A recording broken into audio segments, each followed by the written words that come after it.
Wouldn't it be nice if you knew what people were thinking or feeling without them telling you? It would be like a superpower. In this video, I'm gonna teach you the 6 steps you need to take to read anybody.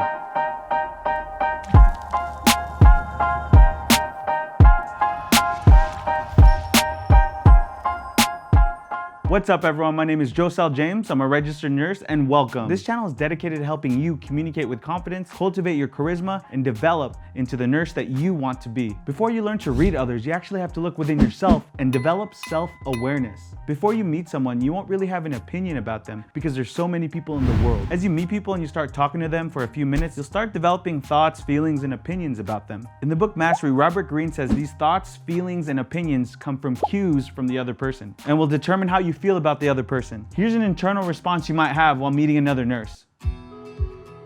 This nurse is really cool. I'd love to learn more about them. They must be so smart. Put that in contrast with this other response you might have. OMG, WTF.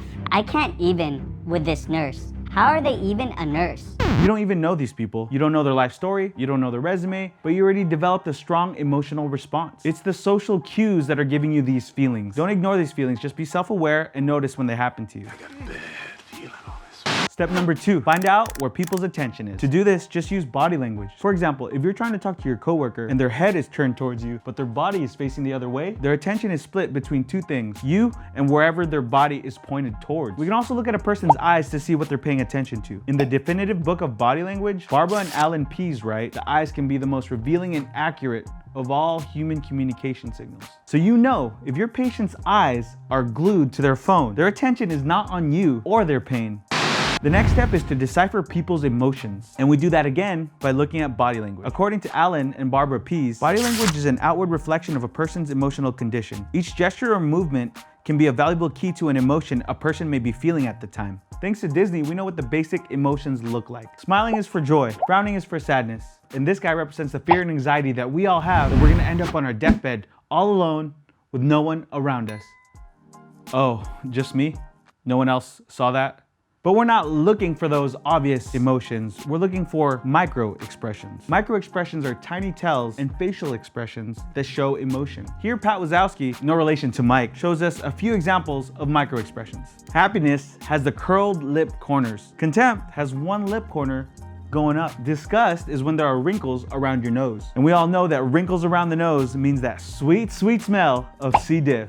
These micro-expressions are harder for people to control, but also harder to pick up. Say you're at a job interview and the boss gives you a much higher salary than you expected. We're gonna start you off at ABC amount of dollars. Now this is a much higher number than you expected. You might lose control for a moment, but you quickly hide your joy because you gotta keep it cool. After you got a good grasp on micro-expressions, step 4 would be to identify patterns. Robert Greene writes, throughout recorded history, we can detect patterns of human behavior that transcend culture and time, indicating certain universal features that belong to us as a species.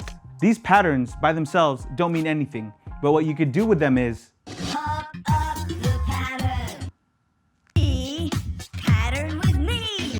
I don't even know what that was. I'm so sorry. So that was the wrong video. Can we play the right video, please? Thank you. You hire a filming crew. And for what? In this math video, when we get the right pattern, we can guess the next number.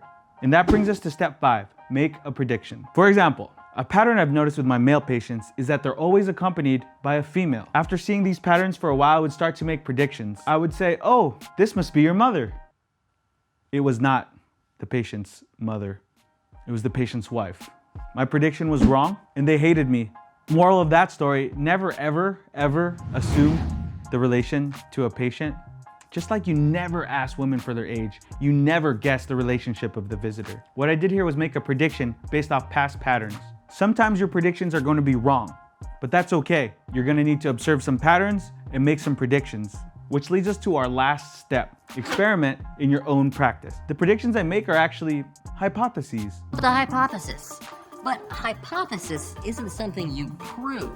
It's something you test. I would test out particular patterns or specific traits that I noticed. Here's a personal case study of the 6 steps. I knew this guy who always seemed to listen to me. He always seemed interested in what I had to say, and this made me feel good. So I observed him more, noticed his patterns, and made a hypothesis. It was his eyebrows and the way they curled that made him look more interested in other people and made other people feel listened to. So I went out and tested it. And when I listened to people, I would use that method. I would squeeze my eyebrows and look extra interested.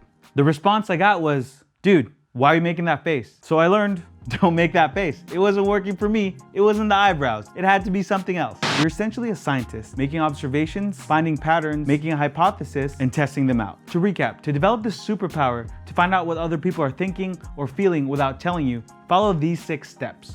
Develop self-awareness, find out where the attention is, decipher emotions through microexpressions, identify patterns, make predictions, and experiment in your own practice. That's it. Now you know how to read other people. I want to know though, what are your tips and tricks on reading other people? Let me know in the comments below. If you got any value from this video, please consider pressing the like and subscribe button. It would mean a lot to me. Thanks for watching and stay charming, my friends.